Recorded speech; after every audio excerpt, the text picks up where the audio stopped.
Yang kita minta syurga, syurga, syurga.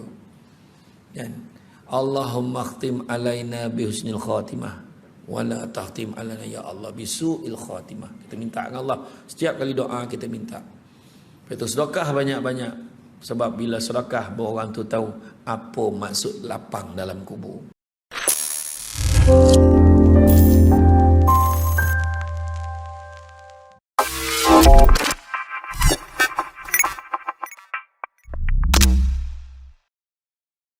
Assalamualaikum, Elsa di sini. Hai guys, hai semua, halo tetangga. Gimana kabar teman-teman semua? Semoga sehat selalu, semoga bahagia selalu, dan semoga hari teman-teman semua selalu good day. Selamat datang ucapkan bagi teman-teman semua. Apabila video aku lewat di beranda YouTube teman-teman, langsung saja join dengan menekan tombol subscribe terlebih dahulu dan aktifkan lonceng notifikasinya supaya teman-teman tidak ketinggalan video terbaru dari channel ini. Dan yang mau request bisa langsung DM di Instagram aku di @elsawidintiputri. Hari ini kita bakalan nge-reaction kisah orang Arab tergolak tengok film B. Ramli. Nah, ini seperti apa videonya? Apakah kita akan juga ikut tergelak? Seperti biasa, Ustaz Samsul Debat. Are you ready? Let's go.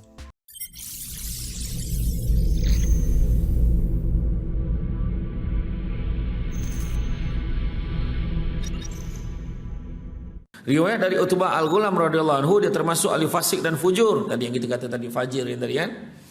Terkenal suka membawa onan dan minum arak. Pada suatu hari dia masuk ke majlis Hasan Al-Basri saat beliau membaca tafsir ayat, belumlah tiba waktunya bagi orang yang beriman bahawa tunduk hati mereka untuk mengingati Allah. Surah Al-Hadid ayat 16. Nasihat yang diberikannya amat mengetuk hati hadirin. Waktu dia baca ayat ni, mengetuk hadirin, menyentuh hati sehingga mereka menangis. Kemudian ada seorang pemuda berdiri seraya berkata, "Ya Syekhul Mukminin, adakah Allah menerima taubat orang yang fajir seperti aku ini?" Lalu kebiadapan seperti aku ini. Lalu Syekh menjawab, "Benar, Allah akan menerima taubat atas kefasikan dan kebiadapanmu." Ketika Utbah Al-Ghulam mendengar ucapan itu, wajahnya nampak girang, tubuhnya gemetar, menjerit dan jatuh pingsan.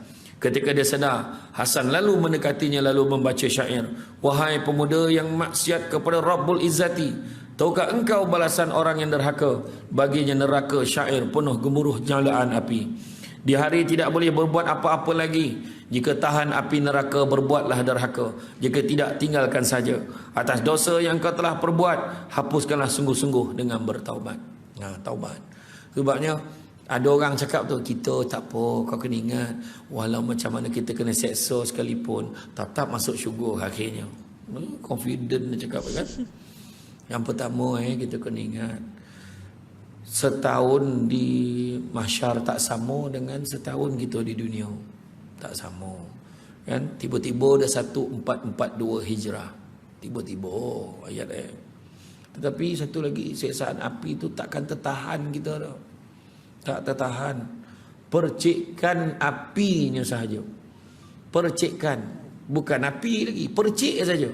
Percikkan api neraka 70 kali ganda lebih panas daripada himpunan api paling panas di seluruh dunia. Fikirlah macam mana bapak panih.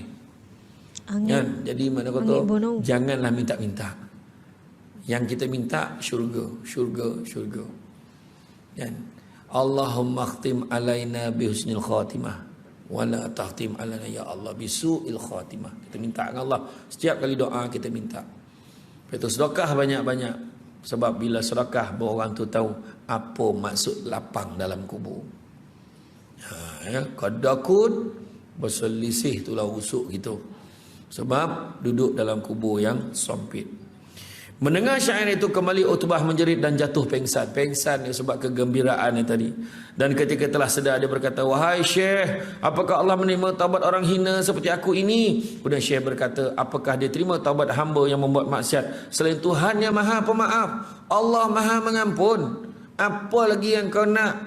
Allah Maha Mengampun, kau mintalah." Tu yang saya sebut tu, walaupun dosa kita kan sebesar kapal. Masa saya naik kapal pergi pelayaran Islamik dulu kan, walaupun dosa sebesar kapal, keampunan Allah seluas lautan. Saya masa pergi nak naik kapal tu, masa tu yang mana? Pergi naik yang mana? Yang Star Cruise ke yang Costa Victoria? Costa Victoria masa tu bayang berapa? 6 boleh tingkat kan? 800 lebih bilik. Masa sampai ke peluang rumah, godang macam bangunan besar. Jakun orang kampung. Gayat tak mana nampak. Masa masuk dalam tu, dan salah bilik. Salah bilik. Banyaknya bilik. Kotuk-kotuk. Alah tak mau, takkan tak mau, takkan tak mau, cek tak mau. Terbuka pintu tu, ada orang putih. Apa package kau bagi kat Dan ni, saya cakap kan. Rupa salah bilik, salah bilik. Rupa dia tingkat dia sama, nombor dia sama, kadang keliru-keliru. Kan?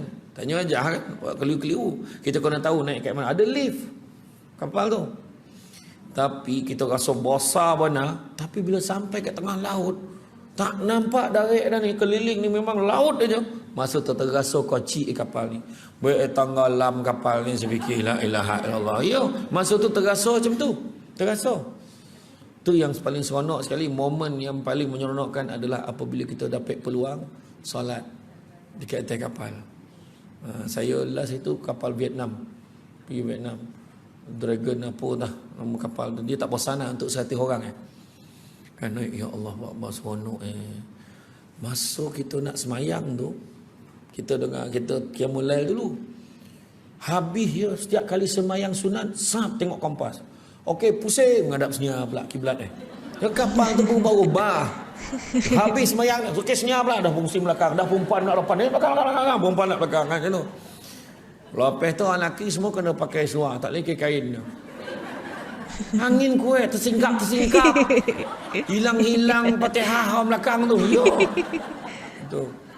Tapi memang tu pengalaman lah. Lepas yang paling seronok bila kita semayang dekat dek atas tu, adalah bila kita tengok macam mana matahari naik. Allahu Akbar. Masa saya pergi yang ke Vietnam tu, saya pergi ke apa nama tempat tu? Halong Bay. Halong Bay. Tempat King Kong tu. Mana King Kong tak nampak? Tu tempat pengamaran lah. Ustaz tak ada King Kong ada. Yelah. Tanya kok ada. Tu saya cakap dengan anak saya tu, kau tengok duit lah. Kau tengok duit kotes ni. Apa bah? Kau nampak tak? Cuba tengok. Ramai orang tak perhati betul-betul. Kenapa bah? Kau tengok tu gambar KLCC tu. Ada gambar kan menara KLCC. Nampak? Kau nampak tak orang lap tingkap tu?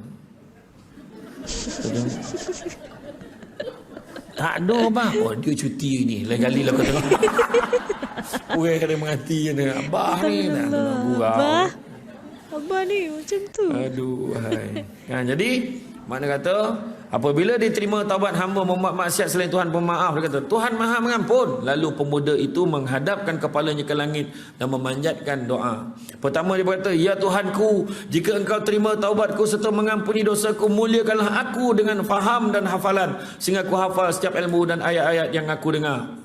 Kedua dia berkata, ya Tuhanku, muliakanlah aku dengan memiliki suara yang bagus, sehingga orang yang mendengar ayat dariku bertambah iman dalam hatinya meskipun dia berhati keras. Ketiga dia berkata, wahai Tuhanku, muliakanlah aku dengan rezeki yang halal, berikanlah aku rezeki daripada sesuatu yang tidak diduga. Kemudian Allah memakbulkan semua doanya sehingga bertambahlah kefahaman dan hafalannya. Ketika dia membaca Al-Quran, maka sedar dan bertaubatlah setiap orang yang mendengarnya. Setiap hari di rumahnya ada segelas minuman yang lazat dan 2 potong roti. Tidak seorang pun tahu siapa yang meletakkannya sehinggalah dia meninggal dunia. Demikianlah ini keadaan orang yang bertaubat kepada Allah. Sungguhnya Allah tidak akan mensia-siakan pahala orang yang berbuat baik. Orang dulu memang macam tu. Tiba-tiba ada makanan, tak tahu siapa bagi. Tiba-tiba dah ada duit atas meja tu, tak tahu siapa bagi. Tapi semuanya rezeki daripada Allah. Dia yakin semua daripada Allah. Kita hari ni tak pek dah. Dan cucu kau tengok. Dan tak tahu mesin ATM tu ada duit ke tidak. Dan cucu lah, kok ada lah. Macam tu kan, yakin. Pek dah kita macam tu. Saya pernah baik beberapa kali, banyak kali keluar balik kad tu. Kan? Kadang-kadang duit dah tak ada, tapi cuba kok ada, contoh kan? Tak ada. Tak ada. Tapi makna keyakinan orang dulu, ilmu orang dulu tu kan, dia punya betul. Dia punya betul-betul lah dia penghayatan pada ibadah dia. Macam tu sekali. Dia yakin betul. Kan? Ada orang cuba tengok macam Piramli kan? Piramli dia punya dogma baik-baik dengan orang. Duit dia baru dapat payment, dia nak amal ni, nak raya ni, dia boleh bagi RM200 dekat kalau seorang kru dia yang sodih tak dapat balik raya. Dia bagi bukan bagi RM50 setakat tambang kan. RM200 dia ada tu, ambil lah buat balik. Nak tengok mak dia sakit nak raya pula tu, pergi balik tu. Tapi rupa-rupa walaupun dia macam tu, rupa sampai sekarang orang masih lagi suka kat dia, ingat kat dia, mendoakan dia. Ada tahlil, dia tak tahu buat tahlil doa selamat untuk dia. Ya, mudah-mudahan kebaikan itu banyak. Iyo. Cerita P.Ramlee sampai sekarang orang tengok. Ya. Ada yang bawa CD P.Ramlee bawa pergi Makkah. No. Tak ada kojo, dia kata takut boring kepala otak tu. Kepala otak. Bawa takut boring ni bawa. Apa ditahan ke immigration Arab tu? Apa mana CD kau bawa ni? Kau dah tahan, tunggu. CD orang Arab tu play lah, tengok ke video tu. Kau golak-golak orang Arab tu tengok. Kan ada subtitle kau golak. Lepas tu dia kata okey tak apa boleh masuk, tapi CD dia tahan. Tahan dia tu. Orang Arab tu tengok hari-hari. Ni yo cakap apa kan, tapi memang itulah dia kebaikan-kebaikan ni kan. Cerita P.Ramlee kita tengok hari-hari kan. Tengok ada sekawan satu sampai hafal lah dialog P.Ramlee tu dah. Cakap apa? Ingat dah.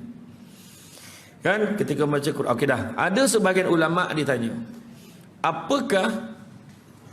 Apakah seseorang itu tahu bahawa taubatnya itu diterima atau ditolak?